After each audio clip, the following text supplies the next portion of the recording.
I'm here with Amber Lynn, who recently won a gold medal in the mixed world championships, in spite of being like pretty young.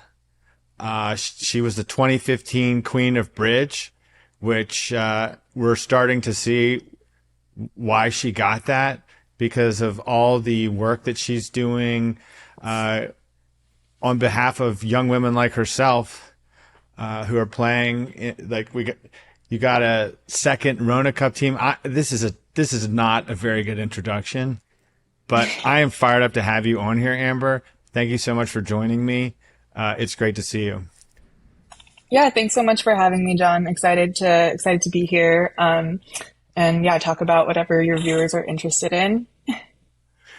So you have some friends, including your boyfriend Kevin Rosenberg, was on the podcast. I did reach out to Kevin for some suggested questions. Olivia Sherson's been on.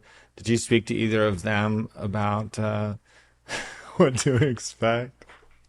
A little bit, yeah. I think I was in the next room while Kevin was doing his interview, so I have a little experience with that. How do you think that one turned out? I mean, it was great. I'm probably biased because I'm, yeah, very happy to listen to Kevin talk. But yeah, I think it was really well done, covered a lot of breath and had some funny moments too. I love the basketball incorporation. I don't remember that. The basketball. What was the basketball I think it incorporation? was like asking him about like what basketball players he would want to teach bridge, Oh, which oh, oh. Got it. and Got he's a it. big NBA fan. Yeah. This is the part where I show off all the research that I did. And one of the things that I came across is there's a Facebook post of yours that talked about how you were in the Glee Club at Princeton. And I think I remember when Kevin and you, maybe before you guys started dating, I think Kevin was talking about doing some singing with you. Was my memory correct there? Yes. Yeah. So good research. So in college, especially, singing in all different forms, from everything from like a cappella, pop style, glee club, more choral. Also, I did some opera. Like singing was probably my number one hobby. Unfortunately, it was not bridge at the time. Um, but yeah, it was a really big passion of mine. And I did give Kevin some singing lessons for a while. More so before we were dating. He also really loved singing, but hadn't really had any formal training before. Yeah, so it was a cool way to bond outside of bridge for us too. Do you guys still sing together? Um, Definitely casually and at like nationals karaoke, we usually try to do a song Oh, there. Especially for Debbie, who is our number one fan, of course. So, what was your most recent karaoke song that you guys sang together? I think in the spring one, we sang, shoot, what was it called? You Somebody together, which we hadn't practiced before, so it was a little rough. Um, yeah, we do the Stevie Nicks leathered lace a lot too. What is I don't I mean I'm sure I know the song but I don't know it by the name. How's it go? Leather and lace. Okay. Do you want me to You sing can it for sing you it or then? you could just speak it. I mean I don't want to necessarily put but I would love for you to sing it if you're willing. Okay, let me actually quickly look up the lyrics. Um, but the chorus goes like, lovers forever, face to face. Ah, That one. ah, ah. But I think you're the first person to sing on this podcast. Well, I'm I think sorry. there's a lot of bridge players who sing, so I think you Yeah. could get some more. Oh man. Let's start with like bridge. I think your dad plays and you have a brother that was playing at some point. A little bit, yeah. So I first started off learning bridge from my dad. He's very, very passionate about the game as a hobby. But his main form of playing is he's more like he plays online a lot with a lot of different friends. He's part of this like North American Chinese Bridge Association. And I think they're pretty active. So he's a big fan of the game, has like hundreds of books in his library. But he's not necessarily like playing at like very big national events or those types of events. So he definitely instilled into me like a great love for the game. He also tried teaching my brother when we were kids, but didn't go as well. Yeah, so growing up in middle school and high school, I would play with my dad on weekends. That was kind of my main form of exposure to the game. And we played at our local Chinese school. So we both, Chinese school was split up into Chinese classes for half of it, and then activities and hobbies classes for the other half. So we would teach a bridge class together, and then also play some casual bridge with like the other parents there. So that was really my introduction. And then a little bit later on in high school, I joined the USBF online training program, and eventually some of the junior women's teams throughout high school and college. Yeah, I think as I was saying before, bridge was not my number one hobby growing up. It was probably music, and also different like academic clubs and that kind of thing. So it was a little bit lower in terms of my priorities versus now. But you wish that I mean, you seem to express like a wish that maybe it had been more bridge. I think it would have been like, I think I did really enjoy my other activities. So I don't like really regret not getting into bridge earlier. Yeah. Like they were a lot of fun. I met a lot of great people. So I think I necessarily regret it, but I do think, it would have also been really cool to get more into bridge earlier. And get to meet the people that I've gotten to meet and play in the tournaments and so on, at a bit of a younger age. But yeah, not necessarily a regret. Do you remember what it was that got you into the USBF junior program? I think my dad had just found out about the program, like through online research or meeting other kids who were part of the program. I went to a couple youth NABCs. So that's kind of how I learned about it. So it's really easy to just go online and fill out a form and sign up. So that's just what I did. Mm. And at this point, like fast forward to today, like you're doing so as I alluded to in the introduction, which was sort of half baked, so in the Junior World Championships, it's called the World Youth Team Championships, and they just took place in August. They took place this summer, and that's a biennial event. So every 2 years, and the U.S., like tournament players will know that the U.S. gets two teams for any, for any world championship. The U.S. gets two teams by virtue of our size. But in the Junior World Championships, I'm pretty sure that we had never had a second team playing in the Rona Cup, which is the women's version of the under 26, and you got us that second team, which I think was really like well thought out by you, and I think easy to kind of like in speaking to my fellow board members of the District 6 Education Foundation.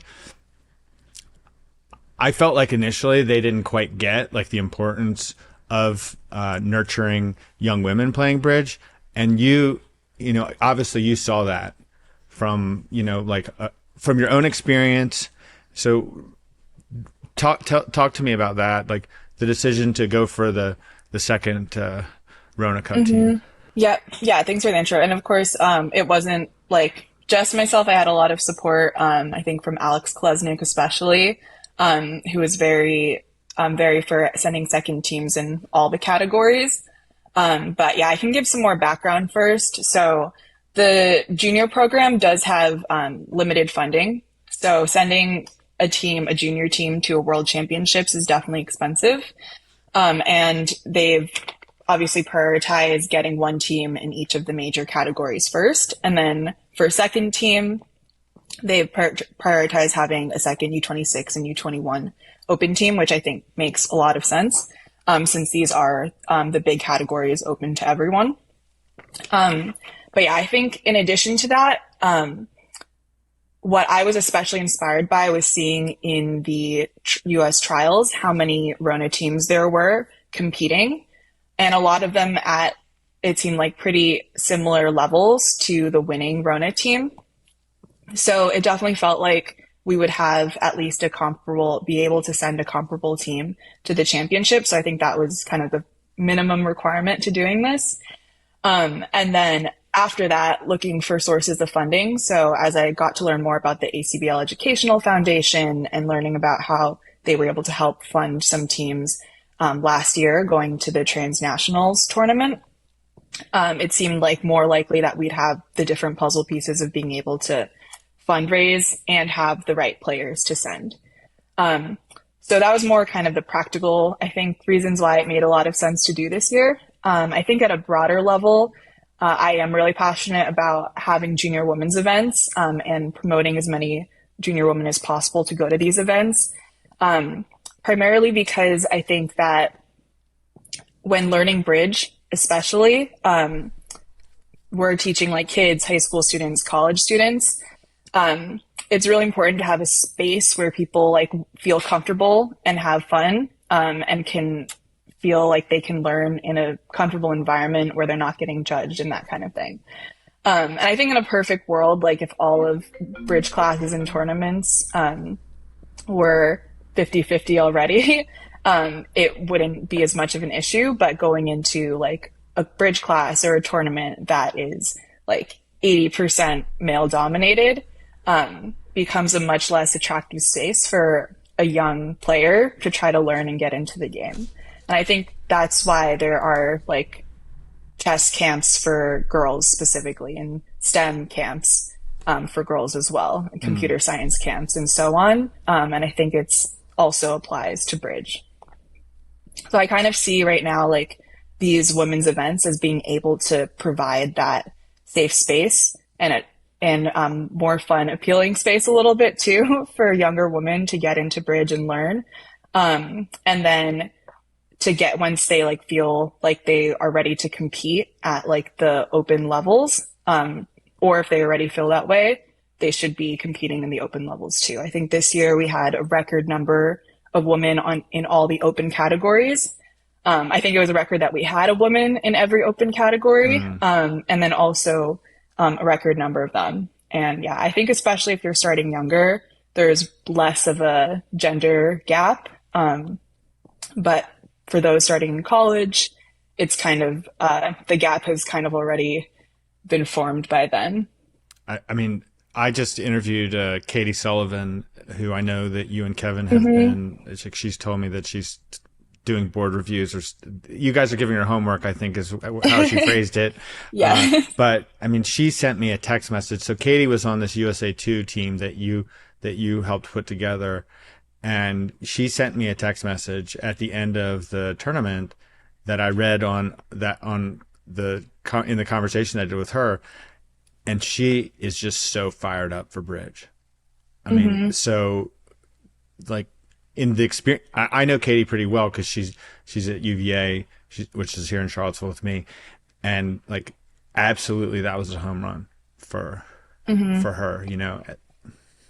Yeah, I think that's a really great point and so good to hear too. Like, I think there's a question of, since these tournaments are relatively more expensive to send kids to and fundraise for than maybe national or local tournaments, do they actually provide like that much extra value to their learning experiences? And I think they really do. Like after having gone to this one for the first time in 5 years, the last tournament was in 2018.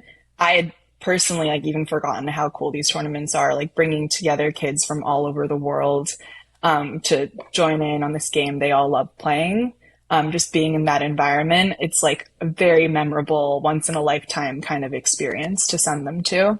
I think it also translates too. I know when I talk to people about my own bridge playing, the fact that I've played in world championships, that just has a gravitas to it that I think people like it just like it just, you know, yeah, it just, it's meaningful and it's really exciting. Like I didn't really, you know, it didn't occur to me. Like I didn't see it, and so I'm so grateful that you identified this, this opportunity. And I also want to commend you for kind of how you talked about the USBF supporting you and the USBF priorities, because I think that speaks to like, I think you were very diplomatic about that, and I think also credit to the USBF that they don't have unlimited resources, and so you went outside of the USBF purvey to help raise funds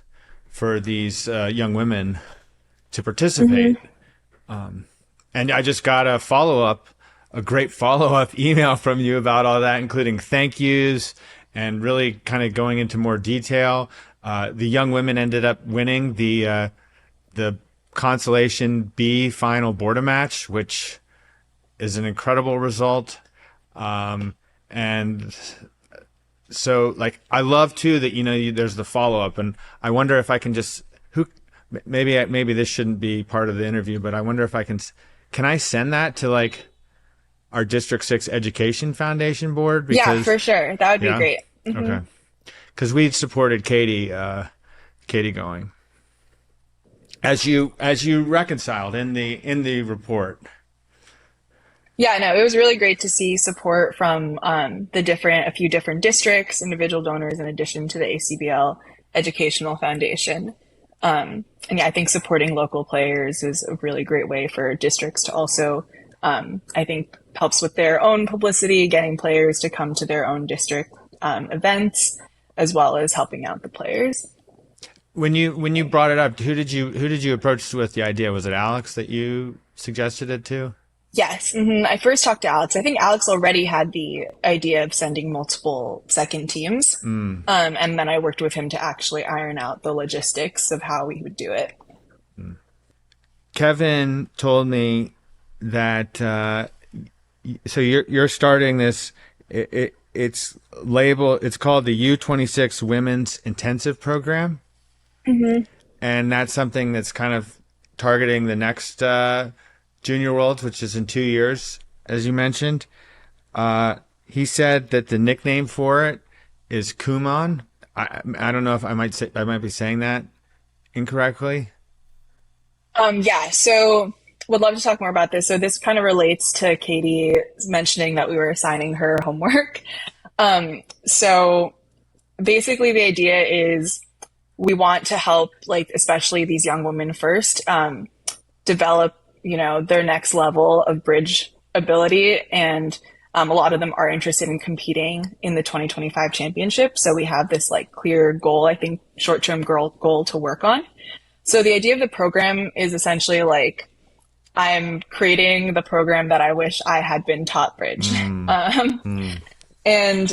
the nickname kind of goes towards this, I don't know exactly what it is, like a learning center, a chain of learning centers called Kumons that are very popular around the US for adding a lot of supplemental, like intensive training in like math, reading, other subjects for kids.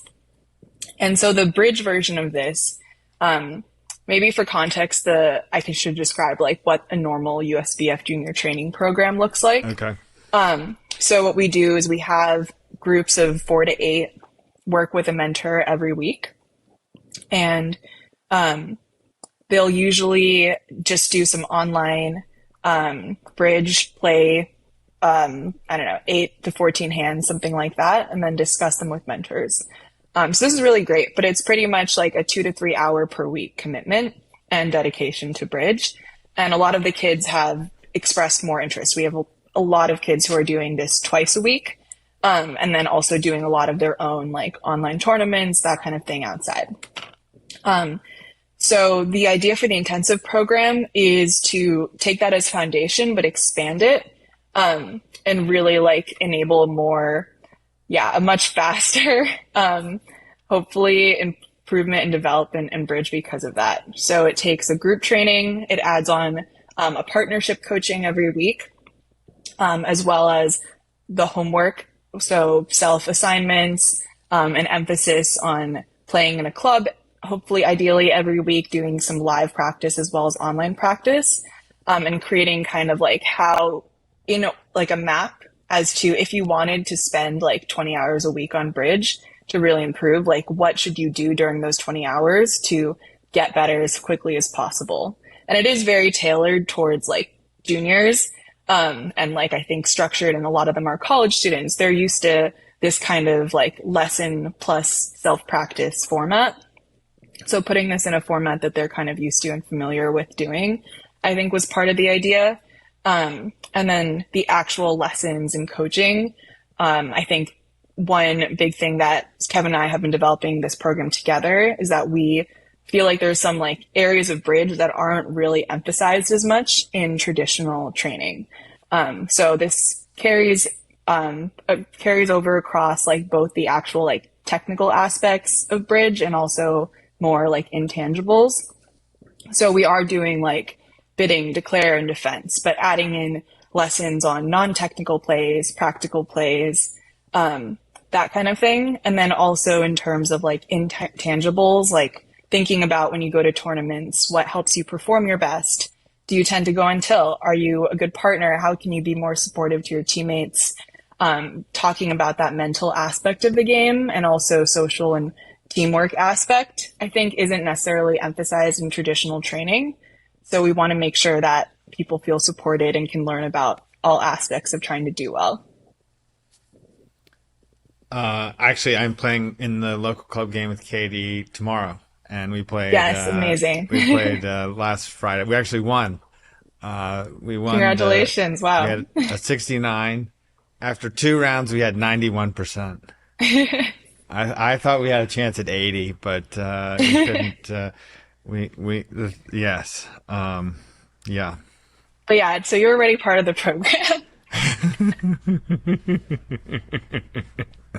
Yeah, and I do think once we have things like more, this is totally a pilot. We're building these materials, learning a lot from other experienced teachers such as Debbie, about like how to teach card play, which I think Kevin has been doing for probably 10 years now, teaching kids how to play bridge. I've more had experience teaching really beginners and then some more advanced players the last couple years. So we're still learning a lot about how to teach, but hopefully like once we have this more packaged, we'll share it with the rest of the USBF training program, and see how it evolves and open it up to more players as well.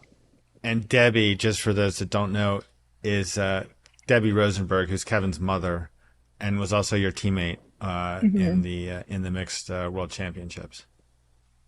Yeah. Mm-hmm. And yeah, she's also like renowned essentially for helping lead and start up the Silicon Valley Youth Bridge program, which is also a separate topic that we're working on right now. But that program both taught like many hundreds of players in the Bay Area, the beginnings of bridge, and then also developed a lot of more serious and advanced players. I think there are multiple teams that went to the World Championships this summer that got their start in bridge through the Silicon Valley Youth Bridge program. Yeah. Yeah, that was exciting in the email that Kevin sent me. I kind of missed that actually at first. It was the very last thing. But when I was going back over today, I saw that, and I think that's really exciting that you guys are reviving that. Mm-hmm. Yep. So any Bay Area listeners, definitely reach out if you're interested in volunteering or joining or bringing kids or young adults to Civi programming. So we'll be starting that in November. All this dedication to bridge, you had an internship with the ACBL Education Foundation. Do you see yourself going back into the business world, or do you see yourself more doing bridge related stuff for the time being? Yeah, good question. So, maybe for some context, like after I graduated college, I worked for a few years at this company called Bain & Company. And I'm technically, I think, still their employee. I took something called what they called an externship or internship with the ACBL Educational Foundation. So I'm actually doing that for 9 months now of this year, from May to the end of this year. And then I'll be returning back to Bain full time next year. So I think like I definitely want to keep volunteering in teaching bridge programs. But in the short term, I'll be going back to my full-time job. but trying to do as much as I can, I think, in volunteer work. It's definitely something I think I'd want to spend more time on maybe later on in my career. Yeah. But yeah, I do have a lot of interests at my work too. As far as your bridge playing, I remember, I think it was the team trials in, you and Emma Kolesnik, you guys won the USA One team trials. Was that 22 or 21? 2021. Yeah, it was 2021. for the 2022. Um, yeah, so I can talk more about that. That was like our first probably exposure to really high level bridge, and our first big win for sure. And it was a big surprise. I think we were not expecting to win the trials. We were on a team of very experienced players, to be fair, but we were still, in our in our early 20s, hadn't had too much experience with high level bridge yet. So it was a very exciting outcome for us. I remember that. That's like when Hmm. when you first got my, first got my attention for your bridge play. And Yeah. that was a big, that's a big win to like, that's a big deal. I don't know if it's interesting to people. I can talk a little bit more about I don't know, that kind of transition and Totally. how I think we got there. Um, I think so. As I was saying before, during college and high school, before I graduated, bridge was kind of more of a secondary hobby, Yeah. probably my second or third hobby. After college, I moved to San Francisco for my job. Um, and then bridge kind of naturally became my number one hobby. So it became like not only just like the main thing I did outside of work, but also I think the friendships and social circles, the people I was hanging out with the most. And I think that was really important for me too, because I was moving to a new city, new area. I didn't know anyone. And then the bridge community naturally kind of became, my friend group. So it was just like, I think remembering those like 6 months before COVID hit was a really fun time. I think also after college that summer, I played in multiple regionals traveling with Emma and Finn. That was my first exposure to playing like multiple days of live bridge at a Yeah. regional. I met Finn for the first time. So that's developed into like they're essentially like they feel like family to me. We've spent Mm. so much time together Yeah, I kind and of forgot developed and about the bridged fact that Alex together. was their dad. I kind of sorry to interrupt. Yeah. Like you're talking about Alex with the junior program, and then I was like, I forgot that. Yeah, I kind of just like totally Yeah, I forgot. also got to know Alex. Like Alex was my surrogate dad that summer too. We would travel together to a couple. We met Bill Gates and Warren Buffett at the Omaha Regional, which is a really cool experience, and played against them too, and Bob Hammond. So I think that was like in my mind the first time I really played like open bridge with Mm. like serious players. Yeah. And then I think that really got me into it. I had like friends, a partner that I wanted to work on with Emma to work towards the next junior championships together. And that encouraged me to like, when I did move to San Francisco, to find live bridge and play with people. Yeah. So then there I met like a really great group of friends, Chris Chen, Will Zhu, Anant, Andrew Sinclair, and they all run like the not the CBE, the Center for Bridge Education, like the San Francisco based youth program. Yeah. And then I also got to know some of the former Civi kids. So that'd be like Kevin, my Youth 26 team from this year. So Brent, Stella, Cornelius, and Richard and Cynthia weren't Civi kids, but they were also kind of like in kind of that bridge age group, friend Yeah. group together. And I got to know them a lot more, as through the being in the Bay Area and also through online junior bridge. And Yeah. when did you and Kevin start dating? So we actually started dating in 2021 after the US trials. So I think that was kind of like a big moment, that also, yeah, helped us start dating. But we like just really met, in the late 2019. and got a lot closer throughout the next couple years. I feel like I have so many questions that involve Kevin. That's okay. I mean, I've played with him. You know, he's a great partner.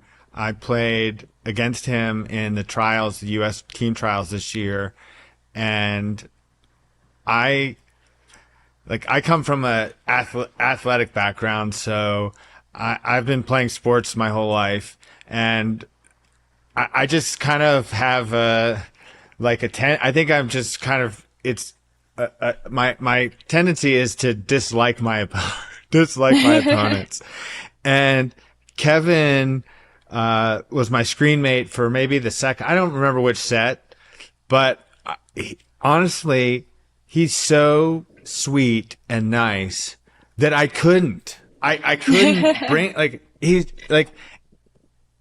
I couldn't bring myself to dislike him, which I think is a great credit to what a sweet, you're so lucky to be dating this, and I should be saying he's lucky to be dating you, too. But, to have this symbiotic relationship where, I mean, from Bridge, Bridge is certainly at the beginning was at the forefront of it. But I could ask you about questions. I've got questions for days about your and Kevin's bridge relationship. Yeah, for sure. I mean, yeah, we're both lucky to have each other, of course. I think it's funny about your comment about disliking your opponents, because I think in bridge, well, people are just always playing against each other, and it's such a small world in some sense where teams are constantly switching up. So I think it's hard to do that consistently. Maybe it's good while you're playing to really want to beat your opponents. But, yeah, I mean, I think that our relationship was definitely and still is really based on bridge. And I think for us, it works really well because we both just want to talk about bridge for hours every day. So we have that, and we can do that with each other. And yeah, I think I don't know. I think that it is, yeah, we do. I do want to say that we do spend time on things outside of bridge. But it probably wouldn't be a stretch to say I don't know, 2/3 of our relationship revolves around bridge. We also play tennis, hang out. When we visit Kevin's parents, we never play bridge. We do Really? talk about bridge a bit, but we'll try to do some we'll play tennis together or pickleball, go on walks, get dinner, watch movies more. How far do you live from Debbie and Michael? We live around 15 minutes away, Oh, wow, that's close. so pretty convenient. And did you and Kevin get the place where you're living together, or did one of you move into the other's? We got Nice. this place, so we live in Millbrae, which is basically right in between the city, San Francisco, and South Bay. So where Kevin is working, he's working in Santa Clara right now. So we got this place together so I could go easily take the train to my office, and then he could also go and commute to his office. And is he here right now at your place, or is he somewhere else? Yeah, he's here. He's working from home today. He's in the next room Got it. working Maybe right listening. now. Texting you suggested. So he said his quote was, so I've heard, I don't remember who it was. I don't know if it was Olivia, Scherson, who told me about, she referred to it as board review. And so I'd heard about that a little bit. And then Kevin in his email to me said that your board review, the two of your board review, is only paralleled by Michael's shoes sending emails to his dad. Yeah, that's pretty funny. Well, I think for people who've seen Michael Shu's interview, they'll have more context on this. But I mean, yeah, I can give more details Oh, on please. maybe what we. It's probably sounds extremely boring. No. I think, especially, I think when we were basically playing a lot of bridge with our friends, and then basically going to play bridge, going to a club game, going to sectional, was never just about doing that, but also getting to go get dinner afterwards, get dessert, and then talk about the hands during that.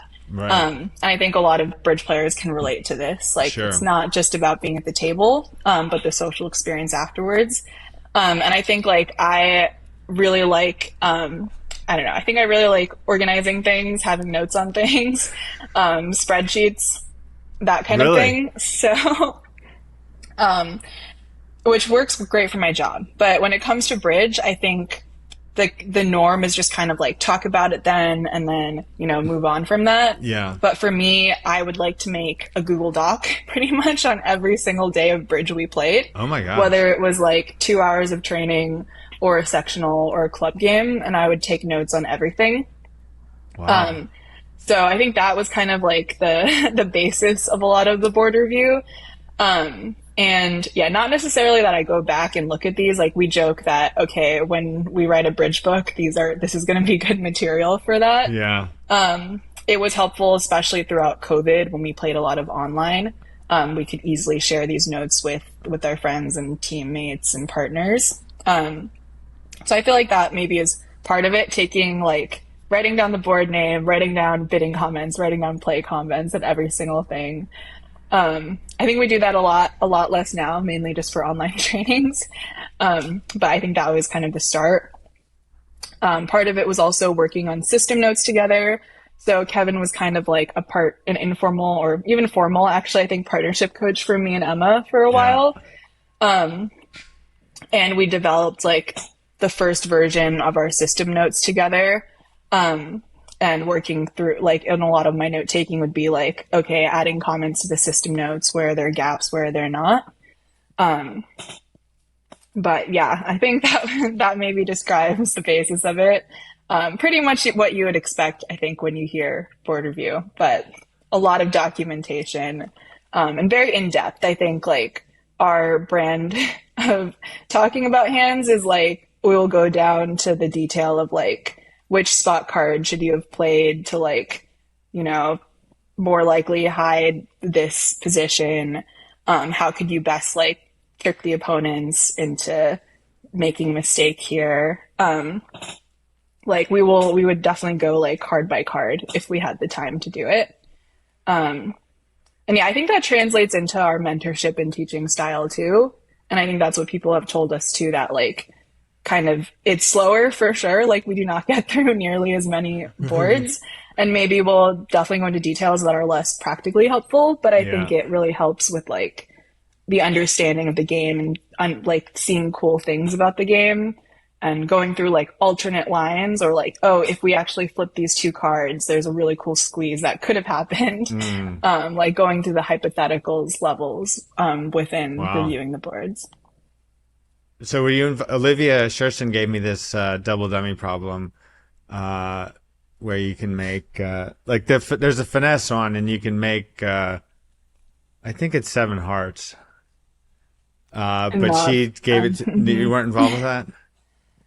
Maybe, I don't remember immediately. I also have a really terrible memory. So, like long term. That's why I like bridge so much, because it's like you only need to remember within this 10-minute window. Were you writing up these docs, like these Google Docs, prior to dating Kevin? Yes. Mm-hmm. Yeah. Yeah. And like it wasn't like just a me and Kevin thing, even though we did end up spending a lot of time together this way, but it would be like a group, like either the group that we had played with and like everyone who went to the club or the sectional that day, we would chat about it together. Or throughout COVID, Emma and I played like a ton. We played like all the Reynolds games, the J-Lulls, Schaefer games. We played so much, and then we would do Zoom calls afterwards. Wow. With us and then whoever else had played in that match. Wow. And then do that discussion together. Wow, that's how you guys won the trials.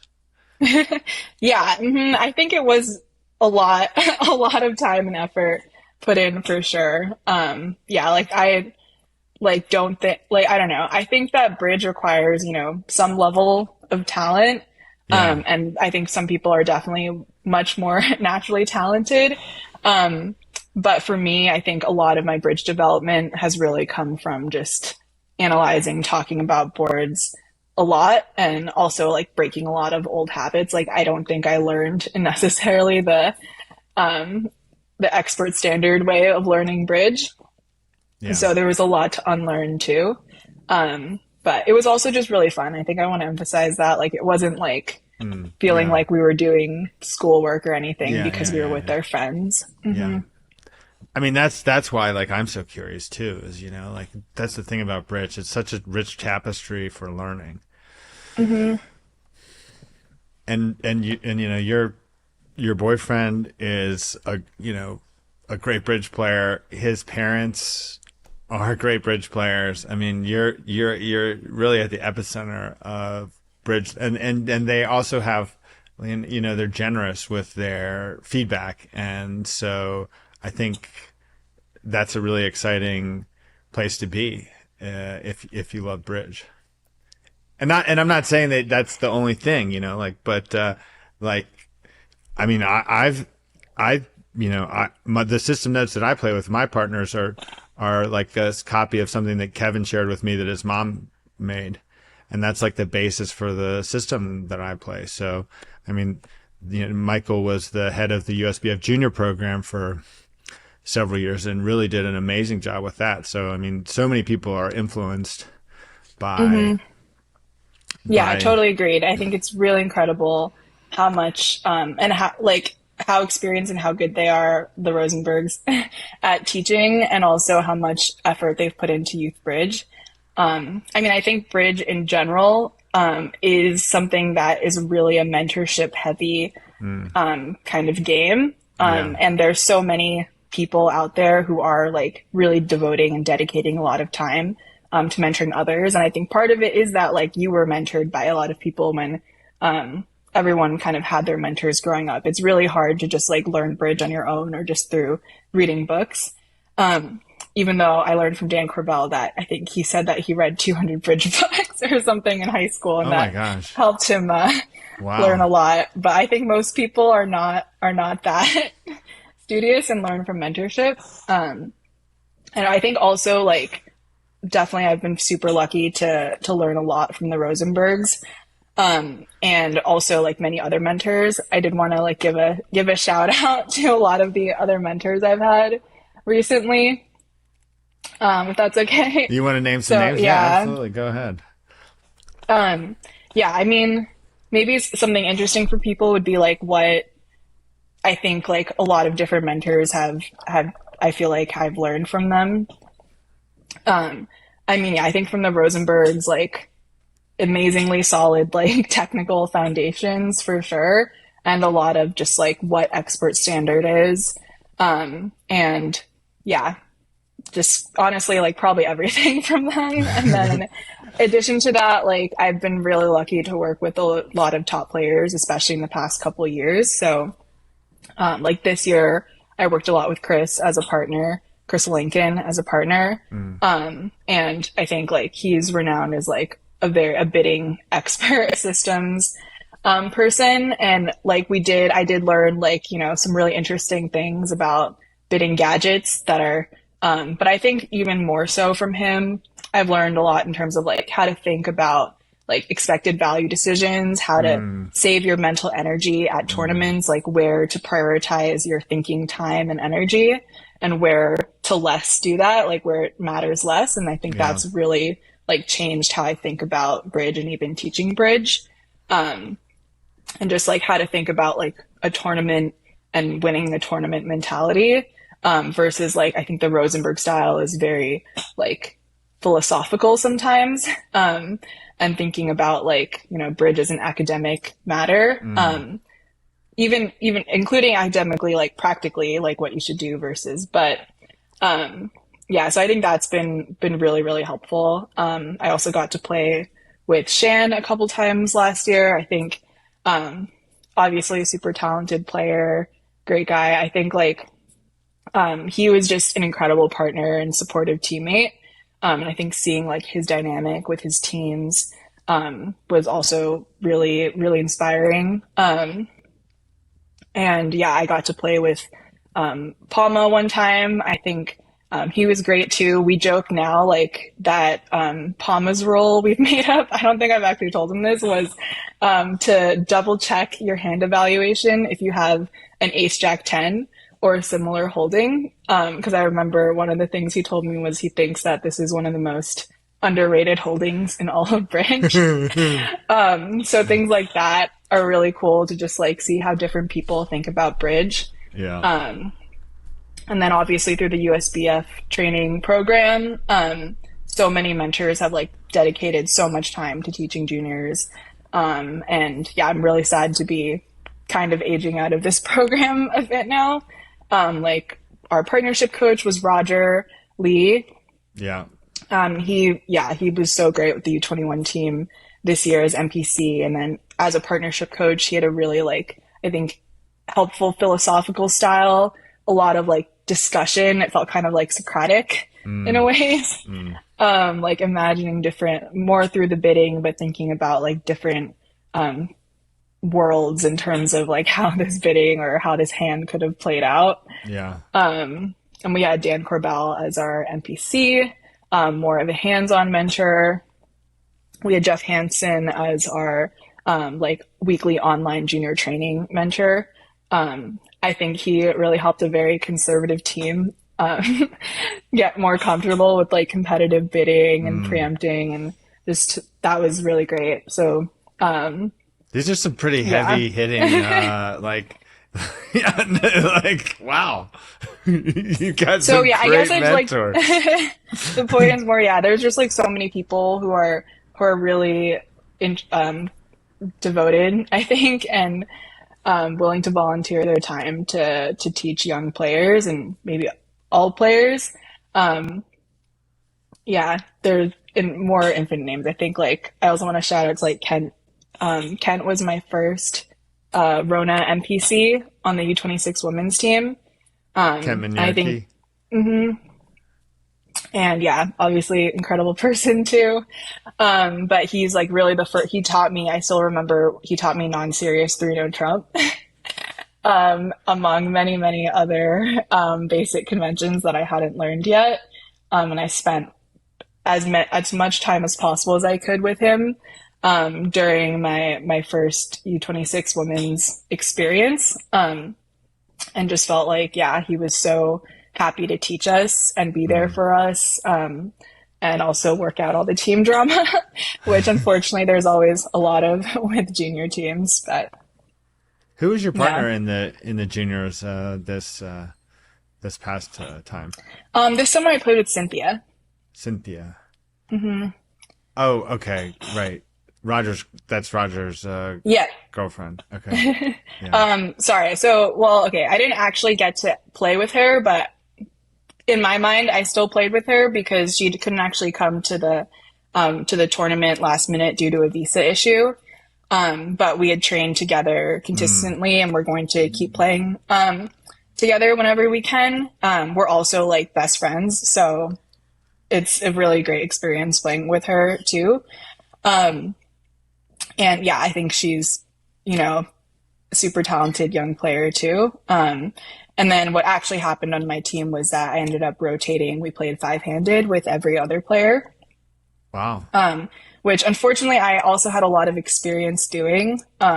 This is probably a funny coincidence, that the last 2 times I'd played on the junior women's team in 2016 and 2018, my partner had to drop out of last minute a couple months before. And then I ended up playing 5-handed. They're all okay now, I think, like nothing, no permanent issues. But it was pretty an unfortunate situation since we had all trained together for a year pretty much. Wow. And we're really excited for it together. Oh my, when you play with everybody, what do you play? Their system? So I learned, one of the pair system, which was very, very similar to our system. Yeah. So it wasn't too bad. And then with the other pair, Richard and Brent, they played a precision, with transfer symmetric relay system. Oh my gosh. So I did not learn that one. And we just created a simple 2-over-1 card for us to play. Yeah, I think there were surprisingly few system related, yeah, incidences. Maybe some more from just being more practical when we didn't have agreements, but I Did think you that guys make part it to went the relatively Did you guys make it smoothly. to the knockout? No, we ended up, honestly, can't remember, like around 12th or something. Um, so I think, yeah, it was still a really great experience. And I think if we had some better rounds, we could have made it. But yeah, How much do you and Kevin play? I think Kevin and I play like a decent amount together. To describe that in more detail, like we'll play local games together a lot. I think kind of the major tournament we're doing together now is the GNT. Yeah. So we did that this year together as a partnership. And then we played the Gold Coast together too. Oh. So we'll probably try to play at least a couple tournaments every year together, but we do each have different partners too. Um, Going back to the board review, are there any rules? What are the rules for board review? When you ask that, the main one that comes to mind is that if we're at a restaurant, you have to order first or know what you're going to order before talking about hands. Okay. So that's more like, I think, I've heard that many bridge playing friend groups and families have that rule. How has it evolved? Well, you talked about that a little bit. Sorry. No, I'm never mind. Forget about that. Does Kevin ever hold back? I don't think so. Or I don't know what you mean by hold back, I guess, in terms of like being like more in a critical tone. Like we Yeah. talk about like everything, I think, and yeah, and I think like we don't really use very harsh language, but we'll be very like honest and direct. Yeah. Yeah, so I think like it's because we're so used to it. I don't think board review, like knock on wood, has ever led to actual arguments or anything like that. Like I don't know, like last night in the car, for example, we disagreed on whether I should have bid or passed over like an undiscussed jump bid. Yeah. And we like I think talked about all the pros and cons. Pretty much like agreed that each was reasonable, but agreed to disagree on like what ended up happening. So yeah, I think we feel super comfortable like expressing opposing opinions all the time. What event were you playing in last night? We played at the Palo Alto Club with different partners actually, Oh. with some other juniors in the area, with Shriram and Rory, and then it was fun. Then we did like a hangout afterwards, reviewing the boards In person, like at a restaurant? in person. Yeah. And who won who?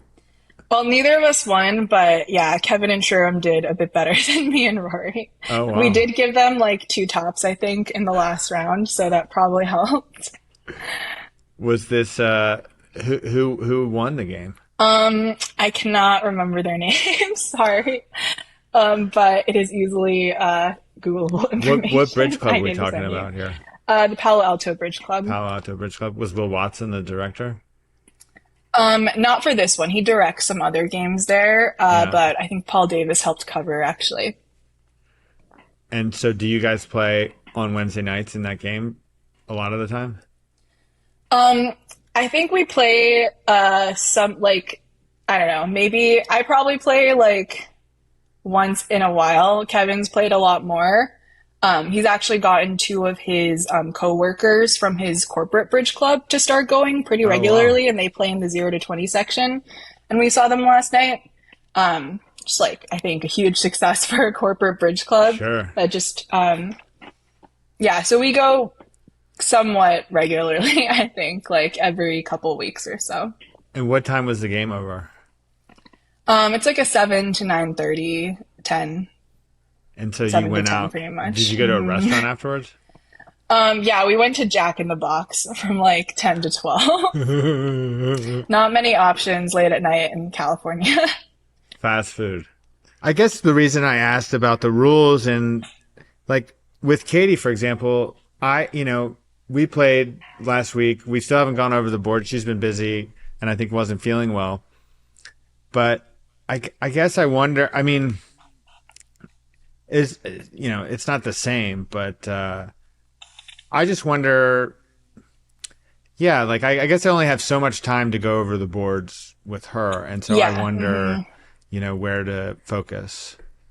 Yeah, for sure. I think like board review in a in a mentorship context and teaching context is very different, especially with limited time. And that's something we've been discussing too. Like we're doing as part of the intensive program, 2 group trainings a week, where we definitely have very limited time in what to discuss. So I mean, I think it definitely makes sense to prioritize like what you think are the biggest points to cover. And then in addition to that, like I know Katie will probably have a million questions of her own.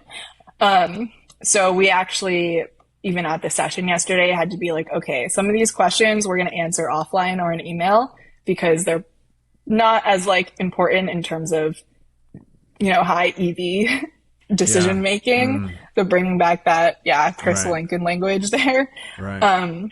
So I think even when you answer, you can say like, okay, this decision on like whether you played this convention or whether you made this close bid is Yeah. not going to swing a lot of imps in the long run, but Right. we can talk about it from an academic perspective.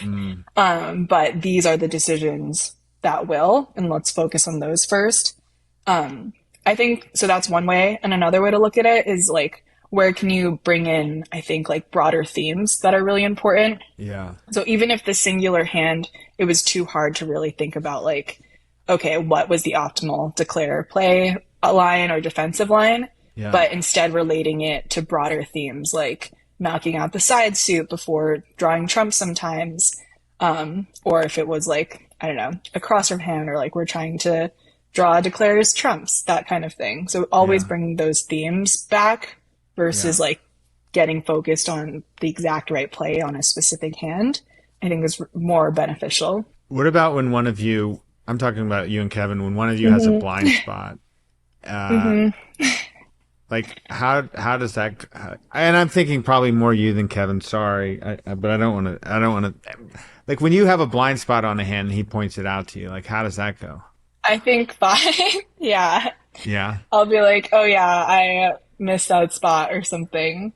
He And doesn't that's sugarcoat it this though. happened. Like when he act Kevin like is not a sugarcoater at no. all. Yeah, I think we were having this discussion about, I was like, okay, I think in training, before you say something critical, you should say something positive first.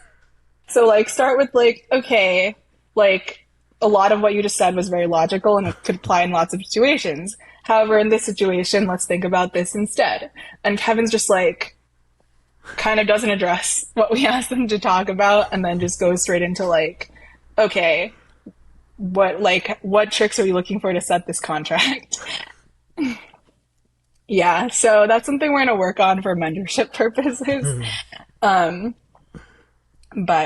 yeah, I think like having a really comfortable dynamic Yeah. and also in your mentorship group is really important. Yeah, like I'm really happy that I think in our groups, like we are just cold calling people like to answer like, okay, what were you thinking on that lead? Like Yeah. we won't go in and it's not a lecture style where we'll just say what we think, Right. but we'll always try to ask them first what they were thinking.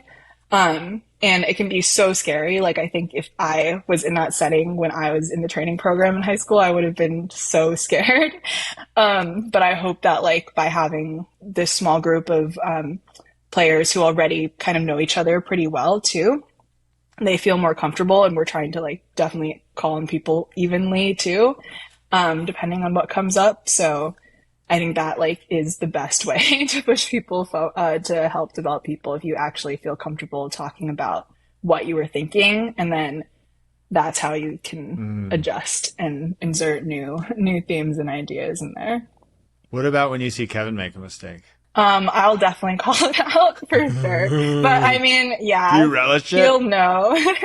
I mean, no, because I mean, okay, so maybe one example is we played the U31 pairs together this year. So Yeah. yeah, actually I should have brought that up earlier. That was like the first like, somewhat big event that we had played together and won. Yeah. And yeah, I think on the last board of that, it was a very scary last round. I think we had two like bottom boards the last round, Oh, wow. and one of them, Kevin had basically like missed like missed a card on the hand, and had misplayed to let them like make a couple over, or it was one or two over tricks in a no trump contract and match Yeah. points. And yeah, he definitely knew it and was very upset with himself afterwards. I think also because it was a very high pressure situation. Yeah. So that one I did not need to rub in or, yeah, talk about. I mean, yeah, again, like, I think everyone, Kevin is like, obviously like very perfect most of the time. But everyone will have like a mistake sometimes. And, yeah, and we even after, the emotions died down, we were able to like actually talk about the carding on that hand, which I think we ended up still disagreeing about, and what the optimal like pitches were, from like my hand and his hand to like give each other the right information and so on.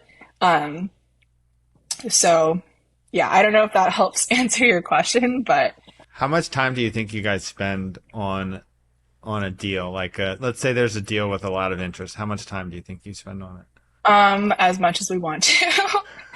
Yeah, I think like we could talk about a single board for a very long time if it was very interesting. Like, I don't know, 20 minutes, 30 minutes. Or sometimes like I think something that really helped me, especially like throughout a lot of learning phases, in the past few years was when he would be like, "Oh, you can make this hand, like rearrange this." Okay. And then I would leave and go spend time staring at it, trying to solve it. Like basically solving double dummy and single dummy problems on my own time. So, Yeah. What about when you need like some more artillery? Who do you go to? Like when you're having this disagreement, do you go to oh, his parents or do you have anybody that you go to outside of the family? How does that work? I would say mainly, yeah, we go to his parents. We'll ask them what they think. Um, and yeah, I don't know. I don't think I really will like, yeah, go that far out. Maybe I'll post it on Bridge Winners. That's one avenue. Like there's a USBF training Bridge Winners forum, Yeah. which probably could be more active. So encourage everyone to post on there, where mentors will, it's mainly for juniors posting problems and then mentors will comment and answer. So I think that's a great resource. Yeah. But yeah, since we like hang out with his parents pretty frequently, it'll usually come up the ones that we were most on the fence about. Do you have plans for the fall nationals? Yes, yeah. So I'm actually excited to be playing with juniors. So mostly my junior team from this World Championships. So I'll be playing with Cynthia, and Stella and Cornelius for a bit, and then Stella and Ben Christensen, who is on the USA One team and is also was Kevin's regular junior partner. Right. Oh, that's cool. Ben, I haven't seen Ben at a tournament in a while. I see him on Yeah, the Barbu website. yeah, he's really good at barbell. Yeah.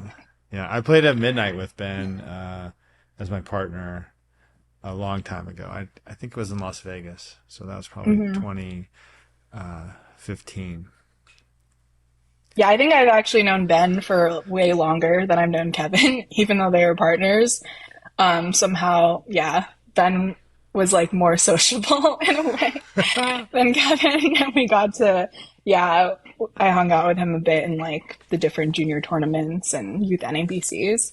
So it's great. I hope to see him at some more tournaments too. What are you guys going to do with Civi, getting that back going? Yeah, so I think the main Civi plan right now is starting small. So Civi used to be a very large program. They had Yeah. after school programs in many schools and like a lot of events at the Palo Alto Bridge Center. Um, which is yeah just an awesome location that they actually have a full-time space for bridge activities, Yeah. and very willing to use that space for youth activities. So starting in November, we're going to be having like a drop-in session that we call Casual Fridays every Friday night, Mm. and then a winter bridge camp. So they used to do summer camps, and this is kind of like a pilot program, thinking that we'll probably get less people for a winter camp, but that might be good so we can start small, like figure out how to run a camp again. And I think one other thing that I'm trying to like combine Silicon Valley Youth Bridge with, and also some things I'm working on with the ACBLEF, is programming for young adults. So kind of college students to, 30, 40 age range. So people who had like started working, probably like don't usually have like busy family lives yet, Yeah. to capture that age range. And one idea we're going to have is after the kids time on Friday, having a young adult night for Casual Bridge after that. Mm. And I think one like thing we've been hearing from like the people we do play bridge with in their 20s is that it isn't really easy to teach their friends, their non-bridge playing Yeah. friends, and like find enough people for a game and then teach beginners from scratch is really hard. So I think the idea is like create a space where people can just easily bring their non-bridge playing friends, have drinks and food, have it be fun, really casual, not like some of our club games, I think people can get pretty serious. So have it very fun and casual and Right. create that Yeah. kind of environment.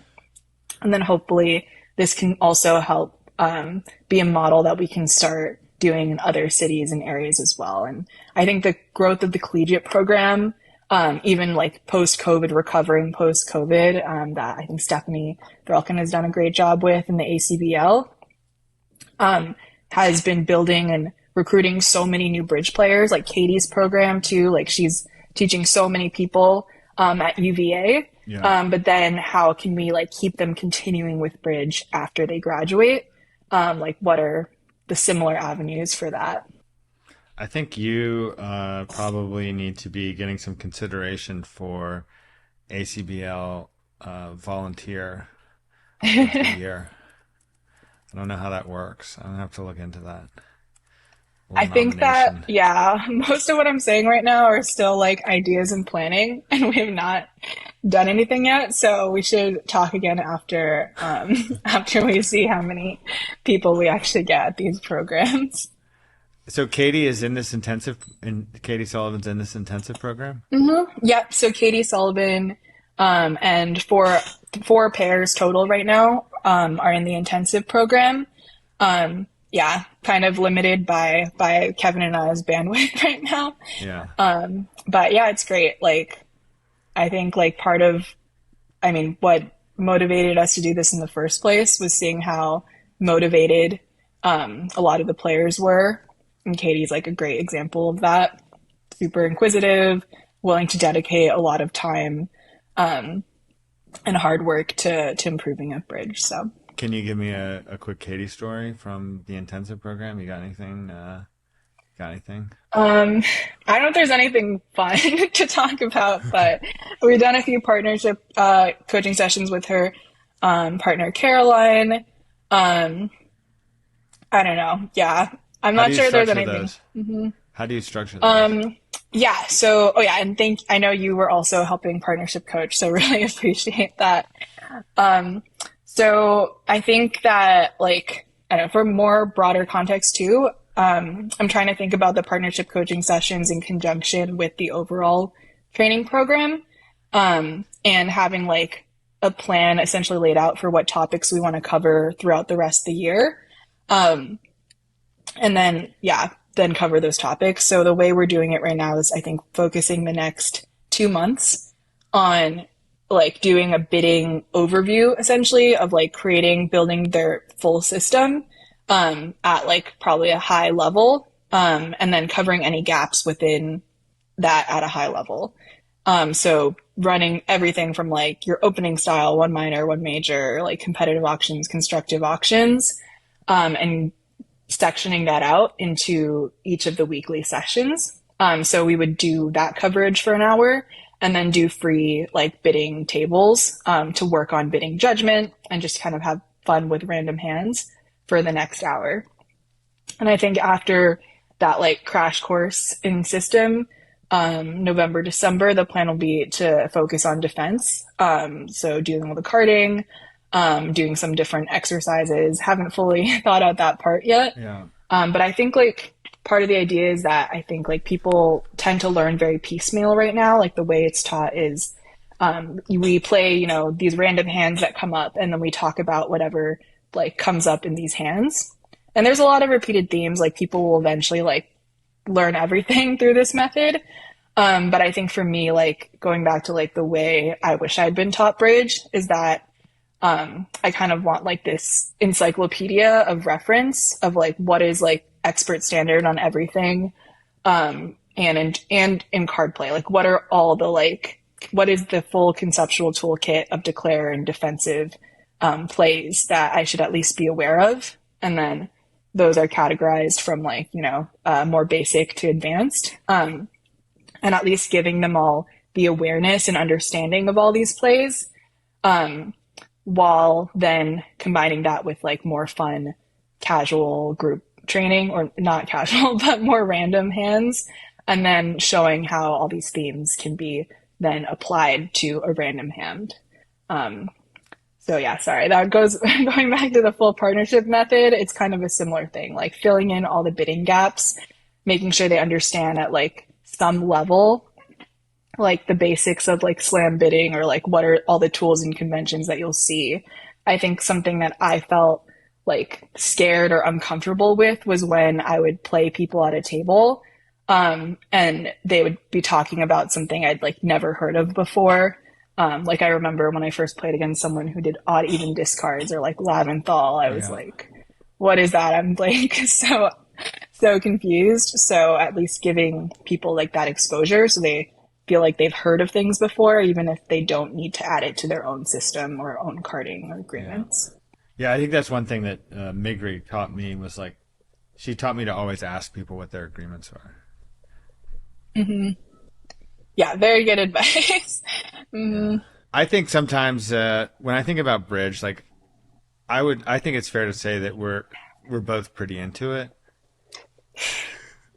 Yeah, I think And that's fair to say. I think when I think about bridge sometimes in like the broader context of life, like, you know, I think about, you know, I'll say somebody's a great bridge player. And I think sometimes more recently, have I started to think this, I'm like, I feel like such a dork by kind of defining people by being great bridge players. I'm like, how does that sound? And, I wonder if you have any of those same kind of misgivings ever about. I mean, it's not that I don't love it, and it's not. I mean, look, we're having this. I initiated this conversation with you, like, because I love bridge, and I'm asking these things because I'm like genuinely curious, and I see it helping me, do what I want to do better.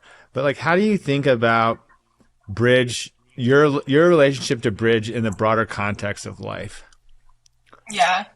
I mean, I think that's a really great question, and I think very, very relevant to me personally, since I'm basically spending my full time on bridge or bridge related activities right now, and I've taken time off my regular job to do that. So yeah, I mean, I think it's a really personal question in terms of how whether you want to be full time dedicated to bridge or not.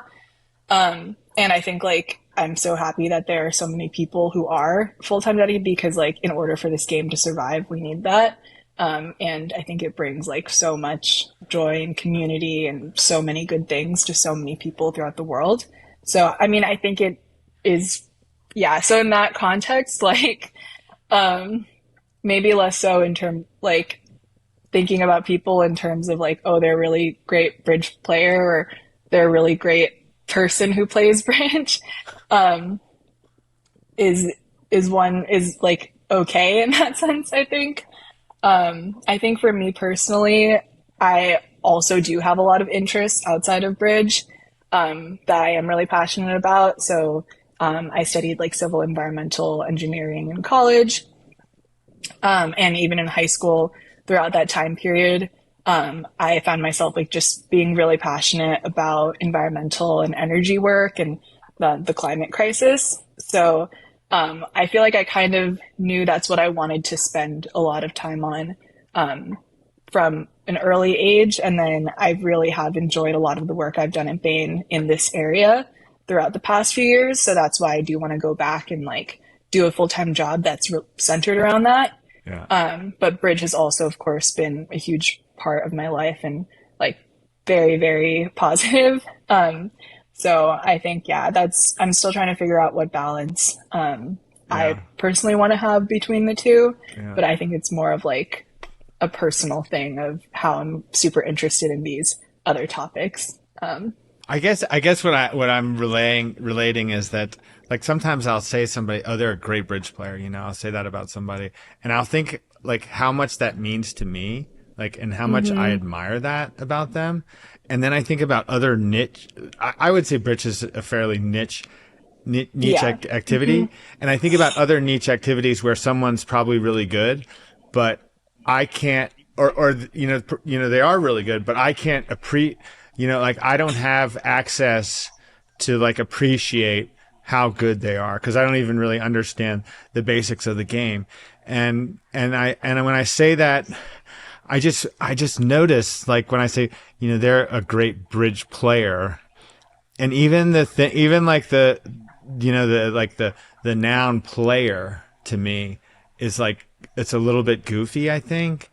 Uh anyway, I'm not sure I that guess I like I think of that in a ways similar to like saying like X is a great basketball player or a tennis player. Like I think that's, a great thing to admire about somebody, like being very good at a certain activity. But yeah, it's just more because bridge is a smaller and less well-known activity. Like, yeah, I think I could probably say that about myself and like probably a lot of sports that I don't understand them yeah. to enough of a level to appreciate why this person is a great player in this sport.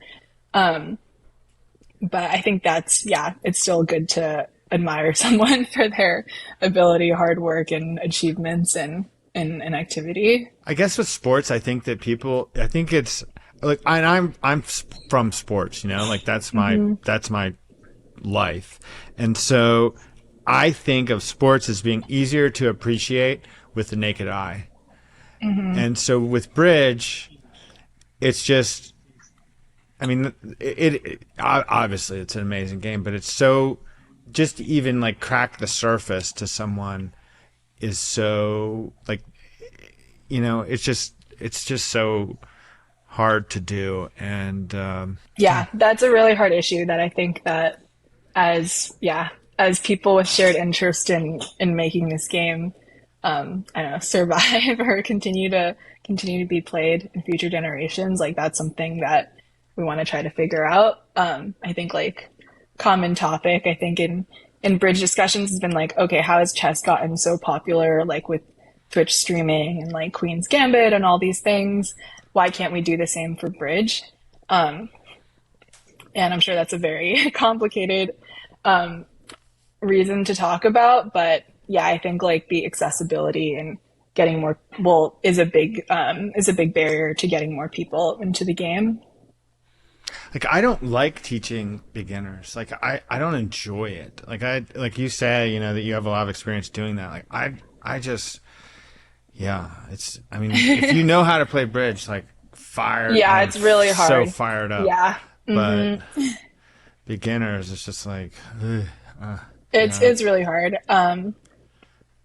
Yeah, I think for me, I really like working with kids. So Mm, working with kids who are beginners is still can be very like energy inducing to me right. because there's also that component. And I don't know, I think I like thinking about like very basic concepts of why I like bridge or like why bridge is cool and being able to show them that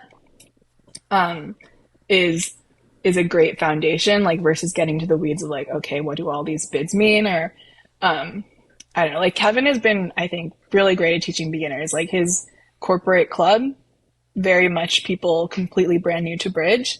And he spends like on average a couple hours a week with them doing this. And I think like part of it, I mean, I haven't actually been there for these sessions, but I think part of it is introducing them to like cool card play techniques, like very early on, like getting them hooked into the actual like strategy or ways of thinking.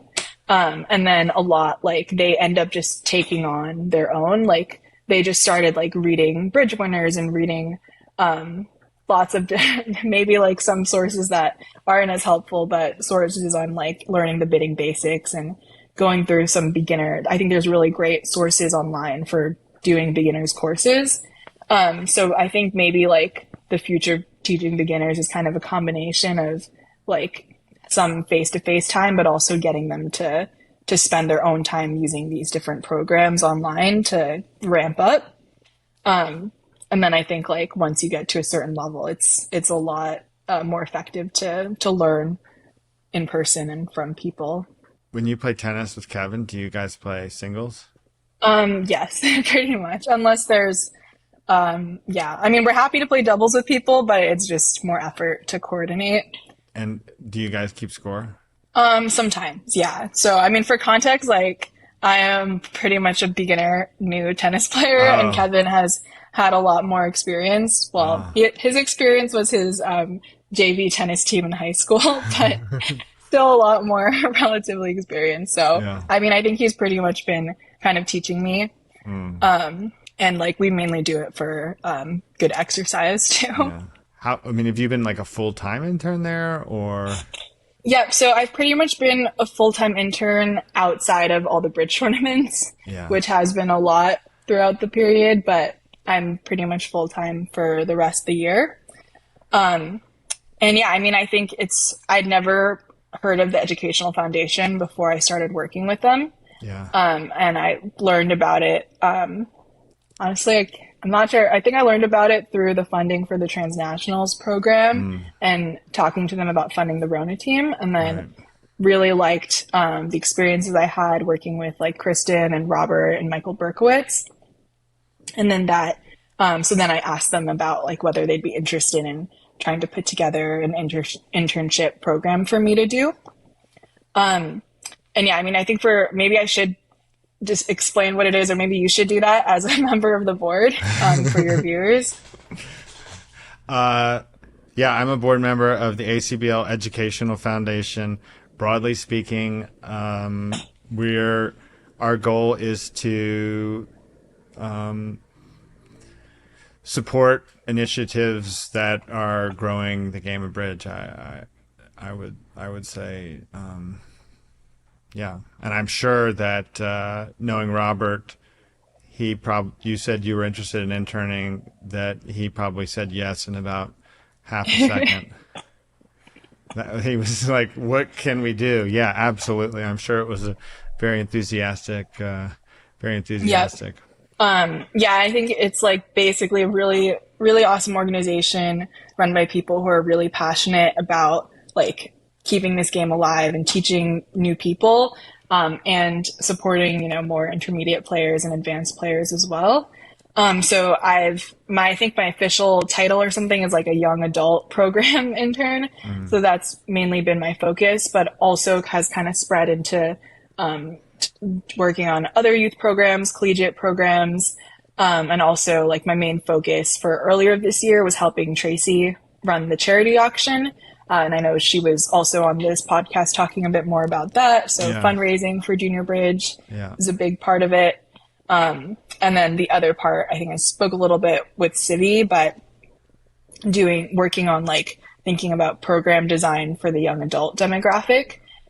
They've also started up in the past few years the Whiz Kids program, I think, which is an online course-based program for kids to learn bridge. They have some beginner and intermediate modules. And yeah, I think that's been going pretty well. So that's kind of like their demographic based teaching program like strategy is how to describe it. So they have kind of like a youth offering. So I'm working on figuring out the young adult offering. Got it. And they have plenty for, you know, the older age demographics already. What's your goal? What's your goal for Bridge? Like 10 years, 10 years hence? Yeah, great question. Yeah, I think like thinking about, I don't think that I necessarily have like, you know, a 5, 10, 15 year goal Yeah. for Bridge. But like I think a lot of that has developed for me recently. I mean, I think definitely my biggest goal is just like getting better and better. I think I'm still in a stage where I'm really motivated by seeing like improvements in my game. And hopefully that continues for a while.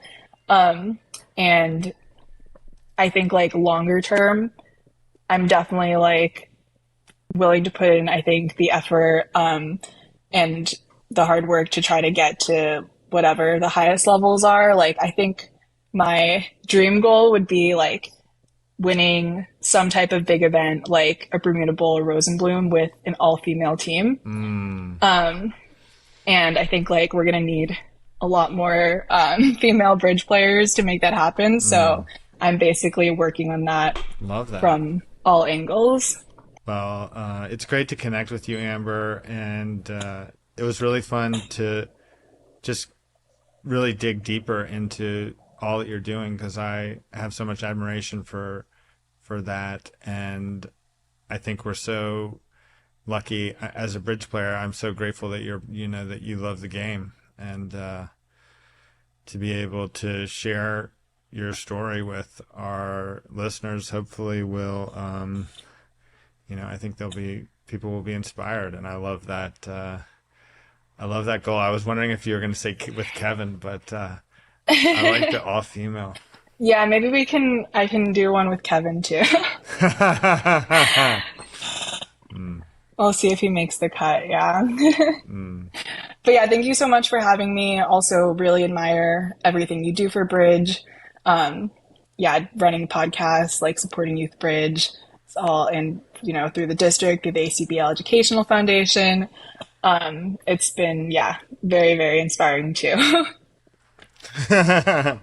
All right, well, give my best to Kevin and Debbie and Michael.